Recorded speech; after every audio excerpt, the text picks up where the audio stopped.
Welcome to Nasdaq TradeTalks. I'm your host, Jill Malandrino, global markets reporter at Nasdaq. We're coming to you at Global Alts in Miami by iConnections, and joining me for the segment, we have Gerald Brant, head of capital formation at CMT Digital. We're here to discuss where transformative growth will take place in the blockchain ecosystem. Gerald, it's great to have you with us. Welcome to TradeTalks. And when you think about transformative growth in the blockchain ecosystem, it feels like so much has happened already. That's right. But when you think about 2025 and beyond, where do you think that growth is going to come from? Where should investors be tuned in? Sure. Well, Jill, good to be with you. Thank you for having me. I think the space is at a very pivotal moment, right, for a variety of reasons. At a macro level, we've seen, real political change in terms of the amount of regulatory clarity that we expect going forward, right, under the new administration.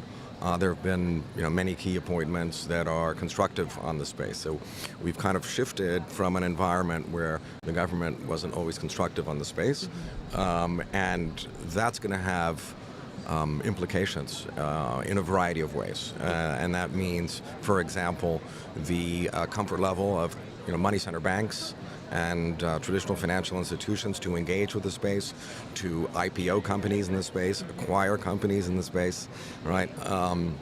So it provides really, really important tailwinds.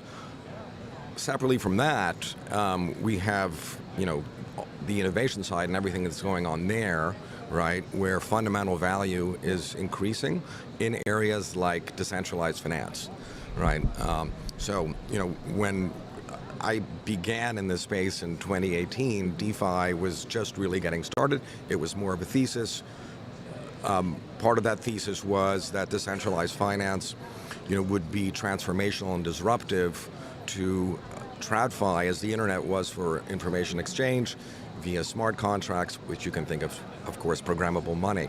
Fast forward to today, and DeFi is delivering, a vast number of efficiencies that are, reducing latency in financial markets, cutting costs, for example, in areas like on-chain securitization, right, and RWA, which is an exciting theme. Yeah. So thematically, one more point I would make is that we're seeing a broader set of themes. So we invest in early stage companies.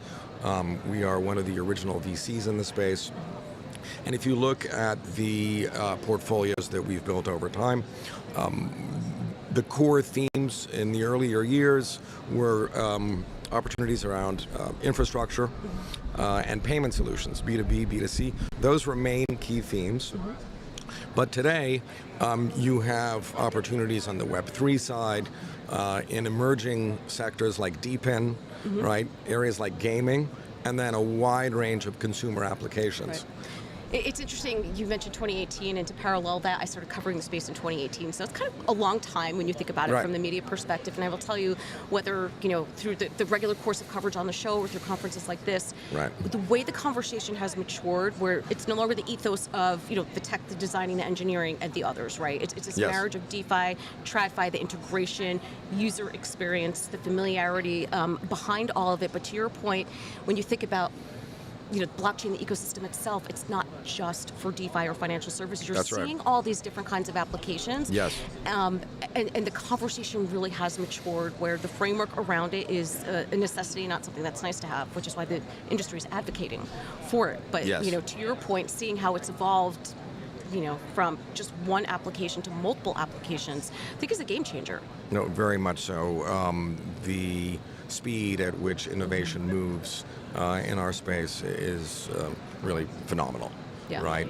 And then, we're seeing that again in terms of the variety of opportunities that, we're looking at where we can deploy capital. Yeah. And I think that another point that I would make is that on the allocator side, end investors, right, sovereign funds, for example, university endowments, have become a lot more sophisticated on the space, right? The space can no longer be dismissed. In fact, there's an expectation amongst professional allocators that there is a well-formed opinion on blockchain that can be brought to IC. Yeah, I mean, you could see it happening here just by year over year, the different kinds of companies and allocators that are represented here, and looking at other ways either to decorrelate from the market or find alpha and edges elsewhere that, blockchain/digital assets, it's firmly under that umbrella of alternative investments, and the speed at which it's adopting. And there's more familiarity when we start hearing terms like custody and market infrastructure, and how, regulatory requirements and framework are not a nice thing to have, but something we must have. Yes. It's very discernible. No, I think the case for the investment strategy is a very strong one for a variety of reasons. Right. Of course, the asymmetry of the risk profile is very differentiated. Also, the historical correlations with traditional asset classes are very low if you look at the data. And also, I would say that from a performance standpoint, if you look at Bitcoin over a 10-year basis, Bitcoin basically has been the top performing asset during a statistically relevant period of time. I think, there were maybe 2 or 3 years over the past 10 years where Bitcoin was not the top performing asset, bar none. Yeah, I think, Gerald, another argument I would make too, we tend to think very U.S. or Western centric, where it's Bitcoin and it's a value, whether we're speculating or hedging. But when you think about the practical use cases that blockchain and digital assets offer, there are billions of people around the world who are using this to grow local economies, alternative forms of capital formation, cross-border payments, to your point before, and commerce. This is happening, and if we want to remain in a global capital market leadership position, I think it's important that we foster this innovation.